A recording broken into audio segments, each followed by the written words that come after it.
Hello, welcome back to this physics lecture. Today we are going to learn itself about kinetic energy.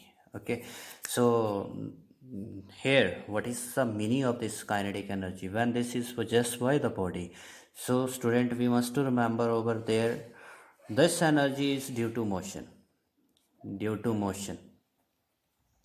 Okay, important line is there, due to motion. Okay, so when it is possessed by the body, so you have to remember over there it is due to motion. Okay, now over there, if body will be at rest, so what will be then? At rest. Okay, if body is at rest, so that means no kinetic energy. No kinetic energy. Okay, so over here kinetic energy we are going to represent it with capital के, तो kinetic energy को हम capital के साथ represent कर रहे हैं. ठीक है, तो इसलिए काइनेटिक एनर्जी किस वजह से बॉडी में आती है? Due to motion. तो रिमेंबर दैट वन, चलता हुआ पानी, उसमें जो एनर्जी स्टोर होती है वो काइनेटिक होती है. जो हमारे पास चलता हुआ जो एयर मूवमेंट है उसमें कौन सी एनर्जी है? काइनेटिक एनर्जी उसमें होती है. जो मूविंग बॉल है उसमें क्रिकेट के अंदर, तो उसमें क्या होगा? हमारे पास काइनेटिक एनर्जी होगा. ठीक है, तो इसलिए हर एक वो चीज़ जो चल रही है उसके अंदर क्या होगी? काइनेटिक एनर्जी होगी. So in this video we are going to learn about that it's derivation, और इसके कुछ क्वेश्चंस हम यहाँ पे करने वाले हैं. ठीक है, तो इसलिए हमारे पास ड्यू टू मोशन की हमने बात की, kinetic energy. So how we can define? So we can say that energy possessed in body due to its motion. ठीक है, तो बॉडी के मोशन की वजह से उसके अंदर जो एनर्जी पोजेस हो जाती है उसको हमने क्या नाम दिया है? काइनेटिक एनर्जी दिया है. ठीक है, so over here if we are talking about that what you will use for its measurement, तो मतलब कि यूनिट क्या यूज़ करोगे आप? तो स्टूडेंट यूनिट वही है हमारे पास, जूल. एनर्जी है ना, एनर्जी हमारे पास जूल के अंदर ही मेजर होनी है, तो इसलिए जूल के अंदर इसको मेजर करते हैं, जो कैपिटल जे से. ये एस आई यूनिट है और सी जी एस यूनिट इसके वही अर्ग. ठीक है, तो इसलिए हमारे पास इसके यूनिट जूल और अर्ग रहते हैं. ठीक है, अब हम बात करेंगे यहाँ पे कि हमारे पास इसको डिराइव कैसे करना है. जो हमारे पास काइनेटिक एनर्जी है उसके लिए हम क्या फार्मूला यूज़ कर सकते हैं. ठीक है, तो इसलिए स्टूडेंट इंपॉर्टेंट है हमारे पास डेरिवेशन इसकी. ठीक है, फार्मूला निकाल रहे हैं अब हम यहाँ पे, इसको डेरिवेशन का नाम दे दिया मैंने. ठीक है, so for this student I am supposing ये मेरे पास एक बॉल जो है वो ग्राउंड के ऊपर है. Here is this ground. ठीक है, तो ये ग्राउंड के ऊपर एक बॉल है जिसका मास m है. ठीक है, और ये a पोजीशन के ऊपर है. तो एट प्रेजेंट इसमें कोई वेलोसिटी नहीं है, इट इज़ एट रेस्ट, ये मोशन नहीं कर रही. ठीक है, तो या इधर we can suppose over there कि हो सकता है ये चल भी सकती है. ठीक है, तो इसलिए इसकी इनिशियल वेलोसिटी मैंने u क्या सपोज कर ली? इनिशियल वेलोसिटी सपोज कर ली. ठीक है, तो वो सिचुएशन के ऊपर हम लास्ट में कंसीडर कर लेंगे. तो नेक्स्ट स्टूडेंट हम क्या कर रहे हैं, इसके ऊपर एक फोर्स यहाँ पर लगा रहे हैं. ठीक है, ये मैंने एक फोर्स लगा दी. तो फोर्स लगाने से इसने क्या किया? सेम डायरेक्शन में चलना शुरू कर दिया. सो लेट इट बी, ये यहाँ जैसे चलते चलते यहाँ जैसे पहुँच गई.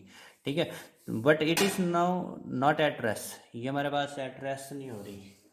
Okay, so what is happening over here? जब ये इस बी पोजीशन के ऊपर पहुंचा, so let us to suppose यहाँ पर इसकी जो वेलोसिटी थी इट वाज वी, तो इसकी फाइनल वेलोसिटी मैंने यहाँ पर सपोज कर ली है. ठीक है, now over there how much it has moved, A से बी तक कितना ये मूव करके गया? तो ये यहाँ से एस डिस्प्लेसमेंट करता है. ठीक है, so I want to find out how much is that kinetic energy possessed. ठीक है, तो यहाँ पर इसके पास कितनी काइनेटिक एनर्जी थी, तो ये मुझे फाइंड आउट करना है. तो इसके लिए याद रखना स्टूडेंट, जब भी आपको काइनेटिक एनर्जी या कोई भी एनर्जी निकालनी है तो वर्क डन निकालना. ठीक है, तो इसलिए हमारे पास यहाँ पर वर्क डन क्या होगा? तो वर्क डन इस केस के अंदर हम कैसे निकालेंगे? So we are looking over here work done. So already formula हम जानते ही हैं स्टूडेंट, क्या लिखा था कि फोर्स ए से बी तक ले जाने के लिए कितना वर्क डन किया, तो फोर्स इनटू डिस्प्लेसमेंट. ठीक है, now over here how much is that force, ये फोर्स हमने कितनी अप्लाई की, ठीक है। तो न्यूटन सेकंड लॉ ने क्या बोला था कि जो फोर्स है वो किसी बॉडी के ऊपर, तो यहाँ पर इस बॉडी के ऊपर जिसका मास m है, तो जब इस बॉडी के ऊपर लगा तो इसने क्या प्रोड्यूस किया, एक्सेलरेशन प्रोड्यूस किया। ये किसने बात बोली थी, फ्रॉम न्यूटन सेकंड लॉ से हमने बात की, न्यूटन सेकंड लॉ, ठीक है।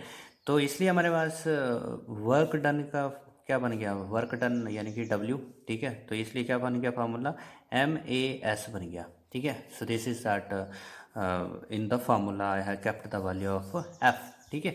अब स्टूडेंट हम यहाँ पर अपनी इस डायग्राम से फाइंड आउट करते हैं कि उसमें कितनी एक्सेलरेशन प्रोड्यूस हुई, ठीक है। तो इसलिए एक्सेलरेशन प्रोड्यूस, यहाँ पर वेलोसिटी क्या थी u, यहाँ पर वेलोसिटी क्या है v, कितना वो चला गया s, ठीक है। तो इसलिए हमने कौन सी यहाँ पर जो टर्म है वो फाइंड आउट करनी है, वो है एक्सेलरेशन, ठीक है। तो इसलिए ये सपोज कर रहे हैं हम यहाँ पर कि ये यूनिफॉर्म एक्सेलरेटेड मोशन है, ठीक है। तो इसलिए using third equation of uniform accelerated motion, तो हमारे पास क्या बनती थी, यूनिफॉर्म एक्सेलरेटेड मोशन की third equation. So this was over there that of v square is equal to u square plus 2as, okay. So thus I can have, मुझे a निकालना है, बाकी v u और s मेरे उस diagram में है, तो इसलिए v square minus u square upon में 2s is what, that of a, ये मेरे पास एक्सेलरेशन है, ठीक है। तो इसलिए मुझे ये क्या करना है, यहाँ पर इस वैल्यू को पुट करना है। So if I will suppose this one it is as equation number 1, then place in 1 equation that 1, okay. So what I will get, this work done is equal to m, a की जगह पे हमने रखना है v square minus u square upon में 2s into that of s is there, ठीक है। तो इसलिए s से s कैंसिल हो गया और जिससे क्या हो गया, m v square minus u square और अपॉन में 2, दैट इज अपॉन में 2, ठीक है। So if I will write this one in this way, 1/2 और m से अंदर मल्टीप्लाई करते हैं, so what it will be, half m v square minus of half m u square, ठीक है। So you will find over there कि यहाँ पर हमारे पास क्या हो रहा है, फाइनल वेलोसिटी है, v फाइनल वेलोसिटी, और u क्या है, इनिशियल वेलोसिटी, ठीक है। तो हमारे पास ये जो हाफ एम बी स्क्वायर है, ठीक है, ये काइनेटिक एनर्जी का फॉर्मूला है, हाफ एम बी का स्क्वायर, ठीक है। तो इसलिए हमारे पास यहाँ पर जस्ट एक स्पेशल केस मैं यूज़ कर रहा हूँ, special case what is that, if initially it is at rest, अगर इनिशियली वो रेस्ट के ऊपर था जब मैंने फोर्स लगाई, तो whatever my work it has given to the body that will increase its velocity, ठीक है। तो वो उसकी वेलोसिटी को बढ़ा देता है, यानी कि जो भी मेरा वर्क डन था वो उसको काइनेटिक एनर्जी दे रहा है।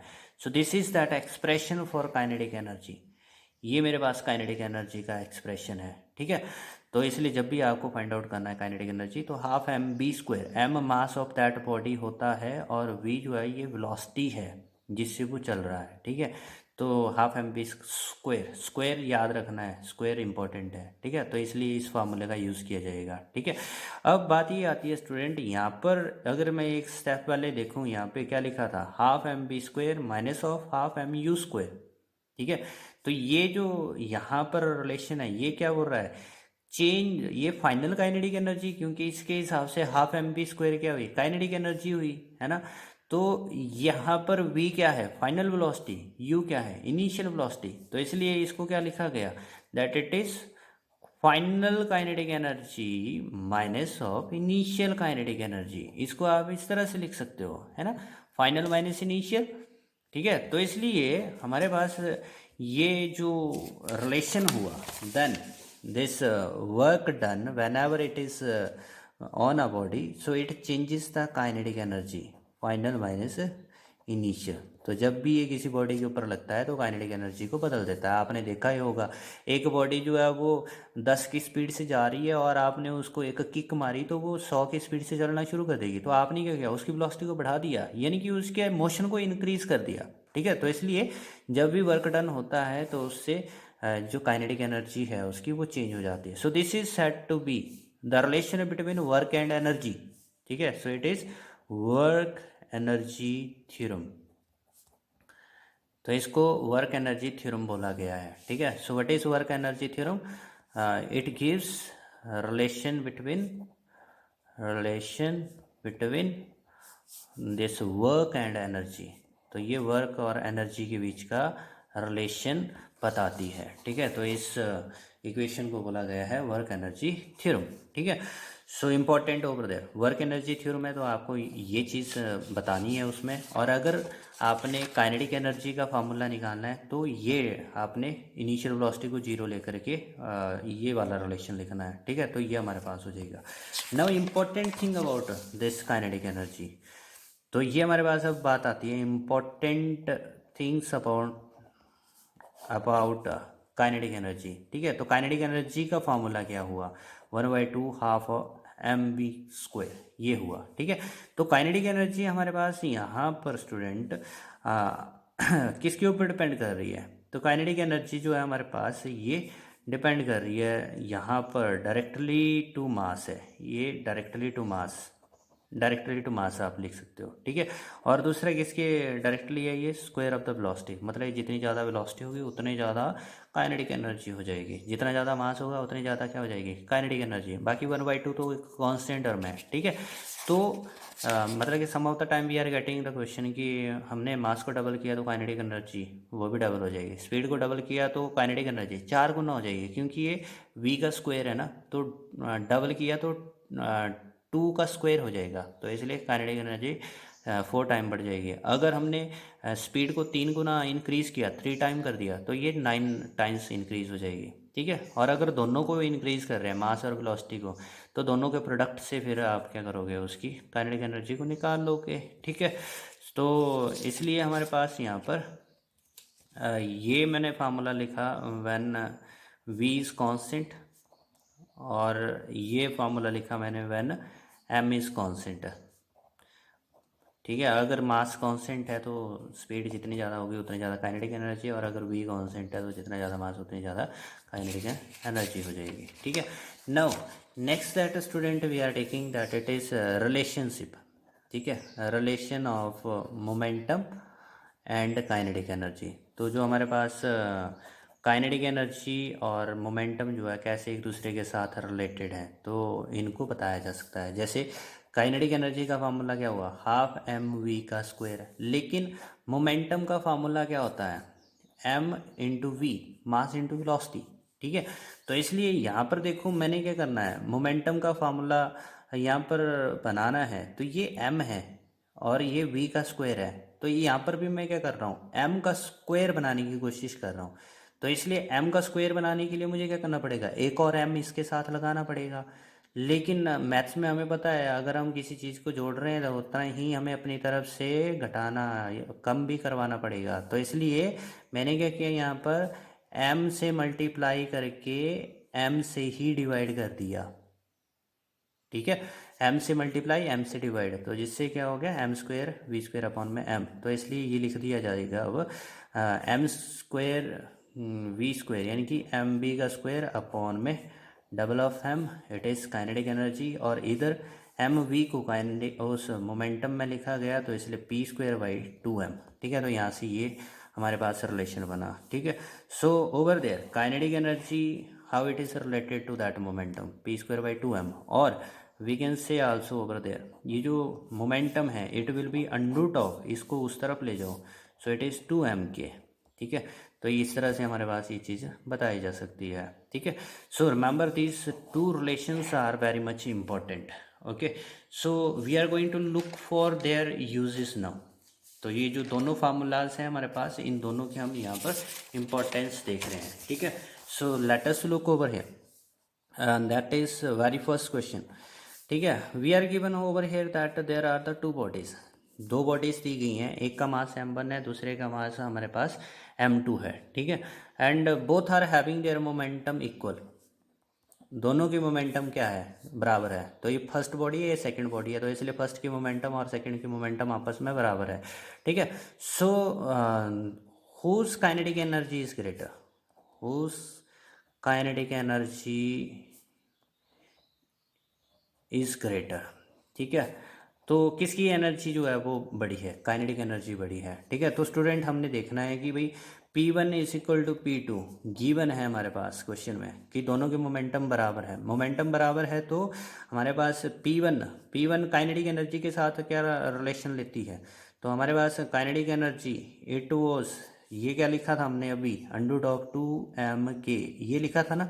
लेकिन वहाँ पर मास ना तो 1 था ना मास 2 था, सिंपल एक कोई मास गिवन था। ये यहाँ पर हमारे पास 2 मासेस हैं, ठीक है। तो इसलिए आपने फर्स्ट मास के लिए काइनेटिक एनर्जी लिखनी है तो क्या लिखना है, 2, फर्स्ट मास है m1 तो उसकी काइनेटिक एनर्जी को आप k1 लिख लो। और दूसरे मास के लिए क्या लिखोगे आप, दूसरे मास का m2 और जो उसकी काइनेटिक एनर्जी है वो k2, ठीक है।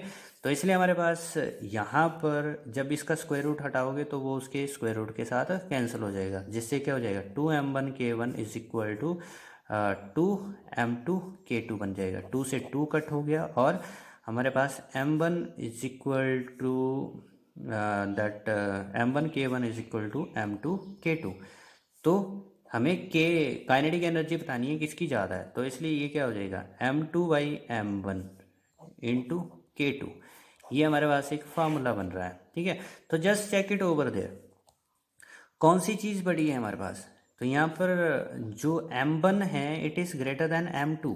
तो इसका मतलब हुआ हमारे पास यानी कि m1 बड़ा है m2 से। अगर m1 जो है हमारे पास 10 है तो m2 हमारे पास कितना है, 10 से कम है, it is less than that of, ठीक है। ये उससे छोटा है, यानी कि हमारे पास क्या होगा, ये 9 होगा, ठीक है। तो इसलिए अगर मैं रेशियो इनका फाइंड आउट करूँ तो ये क्या आएगा, पॉइंट, ठीक है। क्या हो जाएगा, जैसे m2/m1 अगर मैं निकालूं तो m2/m1 मतलब कि क्या हो जाएगा 9/10 यानी कि 0.9 हो गया, ठीक है। तो ये हमारे पास क्या हो गया, स्मॉल हो गया, ये फैक्टर छोटा हो गया, ठीक है। इसका मतलब दर दैट इम्प्लाइज हमारे पास ये जो, अगर ये छोटा हो गया तो इसका मतलब हो गया कि हमारे पास विच वन इज़ स्मॉलर। तो जो k1 है तो k1 is smaller than k2। तो जो काइनेटिक एनर्जी हमारे पास फर्स्ट बॉडी की है वो कम होगी उस सेकंड बॉडी की काइनेटिक एनर्जी से, ठीक है। तो इसलिए हमारे पास ये कंसेप्ट हमने यहाँ पर जो था वो यूज़ किया। तो नेक्स्ट क्वेश्चन में स्टूडेंट जैसे हम सपोज करते हैं, ठीक है। तो नेक्स्ट क्वेश्चन हमारे पास दैट इट इज़ कि अगर हमारे पास दो बॉडीज़ हैं जिनकी काइनेटिक एनर्जी अब बराबर हो, ठीक है। Second example, if kinetic energy of first body is equal to kinetic energy of second body, ठीक है, and mass of first body is greater than that of second body, so which momentum will be greater. So we are given that two option. A option कहती है कि P1 is greater than P2 होगा, या फिर B option P2 is greater than P1 होगा, ठीक है। कौन सी ग्रेटर होगी, ठीक है। तो इसलिए हमने क्या करना है, गिवन से शुरू करना है, गिवन से। गिवन में क्या लिखा है, kinetic energy of first is equal to kinetic energy of that second body, ठीक है। तो काइनेटिक एनर्जी मोमेंटम के साथ रिलेशन में क्या था, तो वो था काइनेटिक एनर्जी क्या लिखा गया था, p²/2m। लेकिन ये फर्स्ट बॉडी है तो फर्स्ट की मोमेंटम होगी, फर्स्ट का मास होगा, इसलिए p1 का स्क्वायर अपॉन में 2m1 is equal to p2 का स्क्वायर अपॉन में 2m2, ठीक है। तो 2 से 2 कैंसिल हो चुका है और P1 का square is equal to m1 को उस तरफ ले जाओ, m1/m2 और इंटू P2 का स्क्वायर, और अगर इसका स्क्वायर हटाओगे तो वहाँ पे अंडर बनेगा, तो P1 is equal to, so therefore we are getting P1 equals to under of m1/m2 और ये आ गया इंटू P2, क्योंकि स्क्वायर रूट ऑफ P2 क्या होगा, P2 आएगा, सिंपल स्क्वायर और अंडर कैंसिल हो जाएगा।